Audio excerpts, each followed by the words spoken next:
본문은 바울이 사랑하는 골로새 교회 성도들을 위하여 기도하는 내용입니다.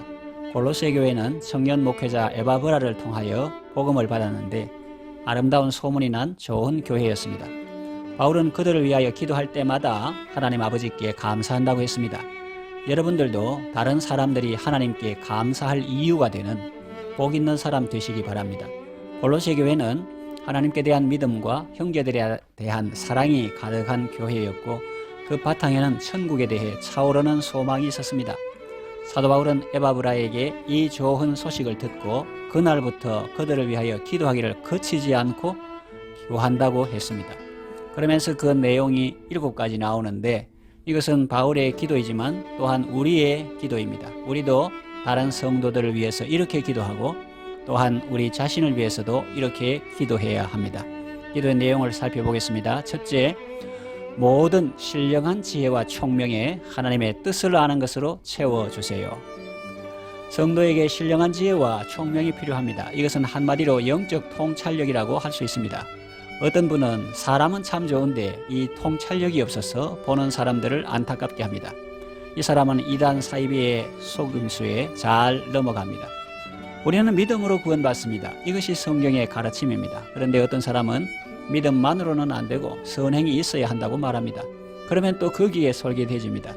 어떤 사람은 행위로 구원받는 것이 아니고 오직 믿음으로 구원받는다고 말합니다. 그러면 또 거기에 솔깃해집니다. 영적 통찰력이 있는 사람은 어떻습니까? 우리의 선행이나 공로가 아닌 오직 믿음으로 구원받는다. 그리고 그 믿음은 공허한 것이 아니고 선행의 열매로 나타난다고 이해합니다. 그래서 오직 믿음만을 강조하며 열매 없는 사는 사람들을 분별하고 또 선행을 강조하며 하나님의 전적 은혜요 선물인 믿음을 경시하는 사람들을 분별합니다. 좌로나 우로나 치우치지 않고 정로로 걸어갑니다. 구원의 문제뿐만 아니라 우리 삶의 모든 영역에서 이 통찰력이 필요합니다. 일반 통찰력도 중요하지만 영적 통찰력은 더욱 중요합니다. 모든 신령한 지혜와 총명을 구하시기 바랍니다. 신령한 지혜와 총명의 궁극적인 목적은 하나님의 뜻을 아는 것입니다. 하나님의 뜻이 왜 중요합니까? 모든 것이 하나님의 뜻대로 되기 때문입니다. 바울이 그리스도 예수의 사도가 된 것도 하나님의 뜻으로 말미암은 것입니다. 자기는 생각도 못할 일이었고 꿈도 꾸지 못할 일이었는데 하나님의 뜻으로 말미암아 그렇게 되었습니다. 사람의 마음에는 많은 계획이 있어도 오직 하나님의 뜻만이 완전히 쓰리라고 했습니다. 하나님의 뜻은 이처럼 중요합니다. 그러니 여러분도 하나님의 뜻을 아는 것으로 채워달라고 구하시기 바랍니다. 다른 성도를 위해서 기도할 때에도 그렇게 구하시기 바랍니다. 둘째, 주께 합당하게 행하여 모든 일에 주님을 기쁘시게 하는 성도 되게 하소서. 하나님의 뜻을 알면 거기에 맞게 행동할 수 있습니다. 하나님이 원하시는 바를 알면 거기에 합당하게 행할 수 있습니다. 하나님이 순종을 원하신다. 천천의 검은 보화나 수양의 기름보다 그 목소리 듣는 것을 더 좋아하신다. 이 사실을 아는 사람은 하나님께 순종할 것입니다. 아말렉을 진멸하라는 명을 어기고 하나님께 제사 드리기 위해 살찐 짐승을 남겨두었다고 하지 않을 것입니다. 사울왕은 하나님께 합당하게 행하지 못했고 하나님의 마음을 슬프시게 했습니다. 하나님은 회개를 원하신다. 내가 토설하기를 원하신다. 이 사실을 아는 사람은 회개할 것입니다. 수많은 번제를 드리는 것보다 먼저 주님 앞에 자기 죄를 구하고 용서를 구할 것입니다. 지금 내게 있어서 하나님이 원하시는 것은 제사가 아니다. 만일 그렇다면 내가 번제를 드렸을 것이다. 지금 내게 주님이 원하시는 것은 상한 심령이다. 하나님은 상하고 통회하는 심령을 멸시치 아니하신다. 다윗은 이 사실을 깨닫게 되었습니다. 하나님의 뜻을 알기 전에는 정말 괴롭고 힘든 시간을 보냈습니다. 여름 가뭄의 마름같이 몸이 바짝 타 들어갔습니다. 그러나 하나님의 뜻을 알고 그 뜻대로 행했을 때, 다시 말하면 주께 합당하게 행했을 때 주님이 그의 죄를 사하시고 홍수가 범람해도 흔들리지 않을 평안함과 담대함을 주셨습니다. 순종을 원하시는데 변명으로 일관한다든지 상한 심령을 원하시는데 그저 생색이나 내는 예배를 드리고 있으면 주께 합당하게 행하는 것이 아니죠. 주께 합당하게 행하는 것은 순종해야 할 때 순종하는 것입니다. 회개해야 할 때 회개하는 것입니다. 기도해야 할 때 기도하는 것입니다. 겸손해야 할 때 겸손하게 행동하는 것입니다. 사랑해야 할 때 사랑하는 것입니다. 우상을 멀리하는 것입니다. 죄를 미워하는 것입니다. 주님의 사람들을 소중히 여기는 것입니다. 이웃의 영혼 구원을 위해서 기도하고 사랑으로 섬기며 주님께 인도하는 것입니다. 그리고 믿음으로 사는 것입니다. 항상 기뻐하고 쉬지 말고 기도하고 범사에 감사하는 것입니다. 우리가 믿음으로 이 모든 일을 행할 때 주님이 기뻐하십니다. 범사에 주를 기쁘시게 하는 성도 되시기 바랍니다. 셋째, 모든 선한 일에 열매를 맺는 성도가 되게 하소서. 여기서 선한 일은 세상에서 일반적으로 말하는 좋은 일을 말하는 것이 아닙니다. 하나님의 뜻을 이루는 일입니다. 세상이 말하는 좋은 일은 선한 일일 수도 있지만 아닐 수도 있다는 말입니다. 그의 동기와 목적이 하나님이 아니라면 그것은 세상이 아무리 훌륭한 일이고 일이라 떠들고 추앙해도 하나님 앞에서는 아무 의미가 없습니다. 저는 여러분을 위해서 기도합니다. 그리고 우리 교회를 후원하는 성도들을 위해서 기도합니다. 그들이 하는 선한 사업들이 아름답고 좋은 열매 많이 맺게 하소서. 그래서 힘들지 않고 지치지 않고 더욱 주의 일에 기쁨으로 헌신하는 삶을 살게 하소서. 여러분도 여러분을 위해서 또한 여러분의 자녀들을 위해서 이렇게 기도하시기 바랍니다. 그리고 여러분이 사랑하고 축복하는 사람들을 위해서도 이렇게 기도하시기 바랍니다. 넷째, 하나님을 아는 것에 자라게 해주세요. 하나님을 아는 지식이 없으면 망할 수밖에 없습니다. 호세아 4장 6절 내 백성이 지식이 없으므로 망하는도다. 하나님이 누구신지 제대로 알면 세상을 두려워하지 않습니다. 하나님을 아는 것과 은혜와 평강을 누리는 것은 비례합니다. 하나님을 알 때 은혜와 평강이 있습니다. 베드로후서 1장 2절 하나님과 우리 주 예수 그리스도를 알므로 너희에게 은혜와 평강이 더욱 많을지어다. 베드로후서 3장 18절 우리 주 예수 그리스도의 은혜와 그를 아는 지식에서 자라가라. 세상 지식이 자라가는 것도 좋습니다. 전문 지식 늘려가는 것도 좋습니다. 그러나 더욱 중요한 것은 하나님을 아는 것에 자라는 것입니다. 아무리 세상에서 석사, 박사 학위를 받고 어느 분야에서 탁월한 전문 지식인이라 해도 하나님을 알지 못하면 그는 어리석은 삶을 살 수밖에 없습니다. 우리 아이가 하나님을 알게 해주세요. 하나님을 아는 것에 자라게 해주세요.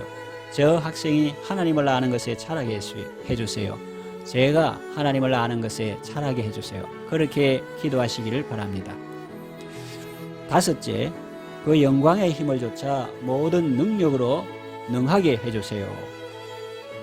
우리에게 능력이 필요합니다. 세상을 이길 능력이 필요하죠.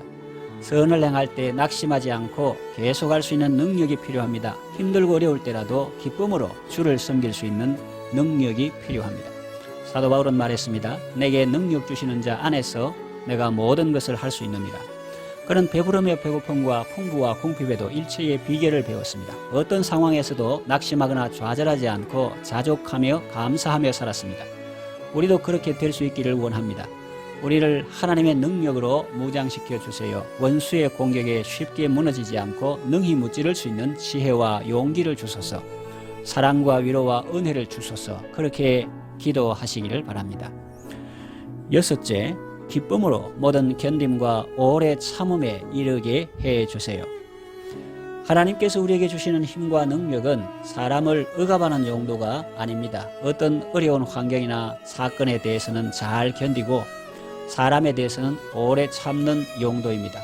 그저 마지 못해서 하는 것이 아니라 기쁨으로 견디고 오래 참는 것입니다. 예수님이 하나님의 사랑의 불을 사도 바울의 가슴에 지폈습니다. 그 불은 바울의 일생에 평생 활활 타올랐습니다. 성령의 불은 사도 바울의 삶을 사랑으로 다 태울 수 있도록 역사했습니다. 선한 싸움 다 싸우고 달려갈 길 다 달리게 하고 제사의 마지막 음료 제물처럼 자신을 온전히 불태우게 했습니다. 골로새서 1장 24절 나는 이제 너희를 위하여 받는 괴로움을 기뻐하고 그리스도의 남은 고난을 그의 몸된 교회를 위하여 내 육체에 채우노라. 세상은 이런 말을 이해할 수 없습니다. 바울이 골로새 교회 성도들을 위해 받는 괴로움을 기뻐할 수 있었던 이유는 하나님께서 그 영광의 힘을 좇아 모든 능력으로 능하게 하셨기 때문입니다. 예수님도 그랬습니다. 하나님이 나사렛 예수에게 성령과 능력을 기름 붓듯 하셨음에 저가 두루 다니시며 착한 일을 행하시고 마귀에게 눌린 자를 고치셨습니다. 땅에 있는 사람들을 사랑하시되 끝까지 사랑하셨습니다. 중간에 포기하지 않으셨습니다. 본디오 빌라도 앞에서도 끝까지 선한 증거로 증거하셨습니다. 하나님의 능력이 우리로 하여금 그런 일을 할 수 있도록 역사하기 때문에 우리는 하나님의 능력을 구하는 것입니다. 일곱째, 하나님 아버지께 감사하는 생활 하게 해주세요. 하나님은 우리를 흑암의 권세에서 건져내어 그의 사랑의 아들의 나라로 옮기셨습니다. 우리로 하여금 빛 가운데서 성도의 기업의 부분을 얻게 하셨습니다.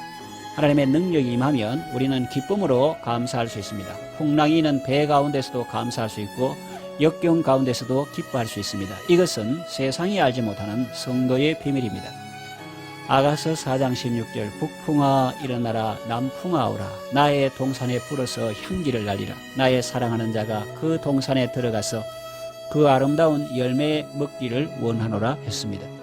역경 가운데서 감사한 사람 누가 있습니까? 다니엘입니다. 포로 생활 고달팠습니다. 정적들이 눈에 불을 켜고 뒷조사하고 흠을 찾습니다.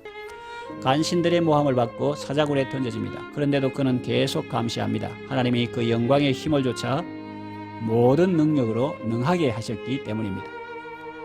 사도 바울입니다. 그는 예수를 믿고 사도가 된 후 전보다 더 많은 어려움을 겪고 더 큰 위험을 당했습니다. 그래도 그는 감사합니다.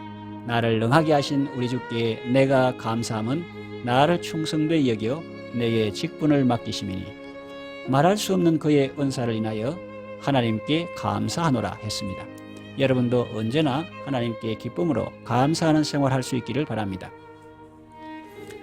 하나님은 우리의 아버지가 되십니다. 우리의 기도를 응답해 주시는 참 좋으신 나의 아버지십니다. 자기 아들을 아끼지 아니하시고 우리 모든 사람을 위하여 내어주시니가 어찌 그 아들과 함께 모든 좋은 것을 은사로 주지 아니하시겠느냐 했는데 이것은 반드시 주신다는 말씀입니다. 구하라 그러면 얻을 것이요 찾으라 그러면 찾을 것이요 문을 두드리라 그러면 열릴 것이라고 말씀했습니다. 또 내게 구하라 내가 열방을 유업으로 주리니 내 소유가 땅끝까지 이르리라 했고 내 입을 넓게 열라 내가 채우리라고 말씀했습니다. 좋으신 아버지 하나님께 기도하고 응답받는 복된 삶을 살아가시기 바랍니다.